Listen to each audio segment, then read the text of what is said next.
ప్రియ విశ్వాసి, చిన్న చిన్న కారణముల చేత దేవుని విడిచిపెడుతున్నావా? దేవునికి ప్రార్థనకు దూరంగా ఉంటున్నావా? సంసారంలో కలతలు వస్తున్నాయని, పిల్లలు కలగలేదని, సంసారం చక్కగా లేదని చింతించుకో. ఇంత కష్టపడుతున్నాను, నాకు ఇల్లు లేదు, నా సంపాదన నిలవ ఉండటం లేదు, ఎప్పటికప్పుడు ఖర్చు అయిపోతుందని, నేను జీవితంలో స్థిరపడలేదు, దేవుడు నాకేం చేశాడని నిందిస్తున్నావా? నా ప్రియనేస్తమా, దావీదు గారికి ఎంత కష్టం వచ్చిందో తెలుసా? తన సొంత కుమారుడే తనకి శత్రువుగా మారి సింహాసనం కొరకు తండ్రిని చంపడానికి కుట్ర చేశాడు. అయినా తన కుమారుడు తన మీదకి లేచిన ఎవరికి చెప్పుకోలేదండి. దేవుణ్ణి విడిచిపెట్టలేదు, దేవునికి మొరపెట్టాడు. బైబిల్లోని చిన్న మాట చదువుకుందామా?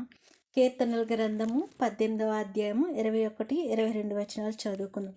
యెహోవా మార్గములను నేను అనుసరించుచున్నాను, భక్తిహీనుడనై నేను నా దేవుణ్ణి విడిచినవాడను కాను. ఆయన న్యాయవిధులన్నిటినీ నేను లక్ష్య పెట్టుచున్నాను, ఆయన కట్టడాలను నేను త్రోసివేసిన వాడను కాను. ఆమె దావీదు గారు ఎంత కష్టం వచ్చినా దేవుని విడిచిపెట్టలేదు గనుకే తన తరతరముల వరకు రాజసింహాసనం స్థిరపరచబడింది.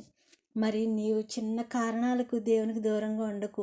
దేవుని ఆనుకుని ఉండు, ఆయనకి దగ్గరగా ఉండు, ప్రార్థన చేయి. తండ్రి, నాకు నువ్వు ఉన్నావు, సమస్తమును చక్కపరచగలవాడువు, నీవు నాకుండగా నాకు దిగిలేలా నా యేసయ్య అని ప్రార్థించు. జీవగ్రంథాన్ని చదవడం మానకు. దావీదు వలె దేవుని ఆనుకుని ఉండు. శ్రమ వచ్చిందని భక్తి లేని వారిగా ఉండవద్దు. దేవుని కొరకు పరిగెత్తు, లోకం కొరకు పరిగెత్తకు. పట్టుకుట్టి కొరకు ఏశావు వలె చేయకు. జ్యేష్ఠత్వం కొరకు పాటుపడు. దేవుని దీవెనలను పొందుకో. దేవుడు హస్తం నీకు తోడుగా ఉండునుగాక. ఆమేన్.